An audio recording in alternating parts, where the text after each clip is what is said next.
Hey, what's up guys? How's it going?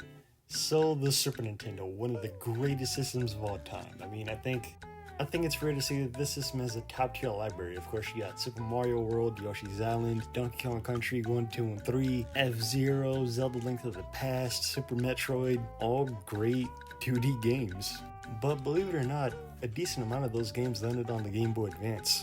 Of course, with some cutbacks since it's on a portable systems, but the games overall look perfect.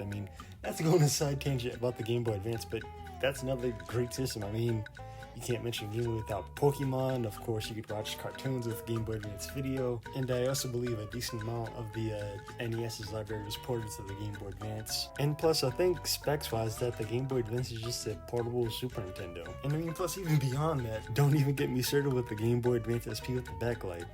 But look, either way, what I'm here to do today is just show off some of the Super Nintendo games that landed on the Game Boy Advance and just, compare and contrast.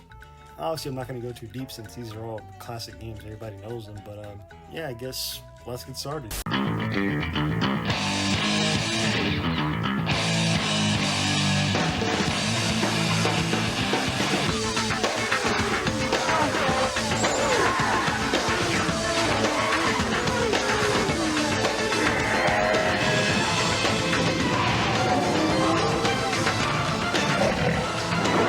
Tony Hawk American Skateland, Need for Speed Most Wanted, Final Fantasy IV, on Game Boy Advance, rated E to E10.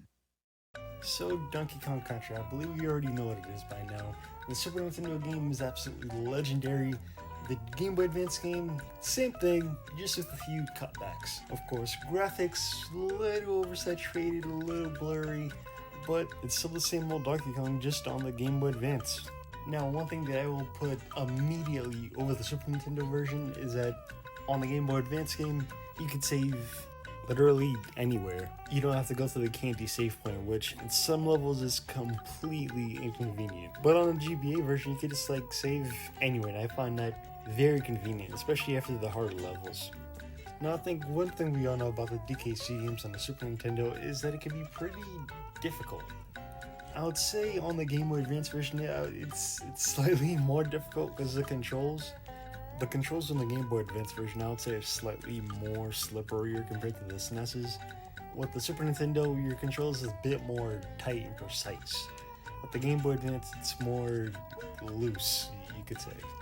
Unfortunately with that, it makes some levels a bit more harder or a bit more annoying. But I would say that this port is so decent nonetheless, and I think it adds a lot more. You have mini games, more cutscenes, different bosses. Donkey Kong Country for the Game Boy Advance may have its flaws, but I feel it's still decent. And of course, I can't forget the sequels, Donkey Kong Country 2 and 3. Those games also landed on the Game Boy Advance. Those are still decent ports, but they kind of have the same thing as Donkey Kong Country 1 for the Game Boy Advance. Still has a bit slippery controls, the music seems a bit, I would say, chiptune-ish, since again it's on a portable console, but they're still overall great ports. Now on to another classic Super Nintendo game, Super Mario World. I think we all know what it is by now. It's a launch title for the Super Nintendo, and it was no surprise that this thing landed on the Game Boy Advance.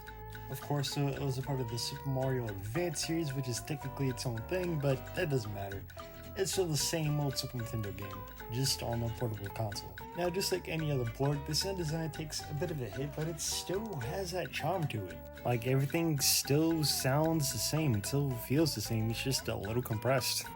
Other than that though, the port is perfect. It adds a few things like colored Yoshis, and a stat screen so you can keep track of everything when it comes to, coins, dragon coins. And let's not forget the added story cutscene. I know the Super Nintendo version didn't have it, but it's basically Bowser kidnapping Peach off screen, and the cutscene just kind of shows you what Super Mario World is all about. And it's kind of nice to have this. It adds more context as to why you're doing what you're doing. But again, overall solid port. Now, I know for a fact we can't talk about Super Mario World without bringing up Yoshi's Island. Yoshi's Island, another classic, and I think it was the first Super Nintendo game to include cutscenes. Now, one small point I would like to point out about the GBA port is that it has the same problem as Donkey Kong Country. The screen is a bit too bright and a bit too oversaturated, but I think with this game it makes more sense than it does with Donkey Kong Country, because of course, Yoshi's Island is brighter, it's a bit more colorful, it's supposed to be like a children's game. It makes sense. Other than that, Yoshi's Island is a pretty perfect port to the Game Boy Advance. Controls again are a bit more slippery compared to the Super Nintendo, but I understand it given the shortcomings of the Game Boy Advance. And again, when it comes to the music on Yoshi's Island, it's still great. It still has that like charm to it compared to Donkey Kong Country. I mean, it's not as compressed or as, I would say, it just doesn't sound like it's coming from a tin speaker, which is honestly good. But again, I would say Yoshi's Island is ultimately a perfect port for the Game Boy Advance. Zelda Link to the Past, another classic Super Nintendo game and another game that landed on the Game Boy Advance. To be honest, I don't have too much to say on this one. All I have to say is that the GBA port added a lot. It added some extra dungeons, multiplayer, a few lifestyle changes. The graphics really transfer well to the Game Boy Advance, like I don't see any issues with it.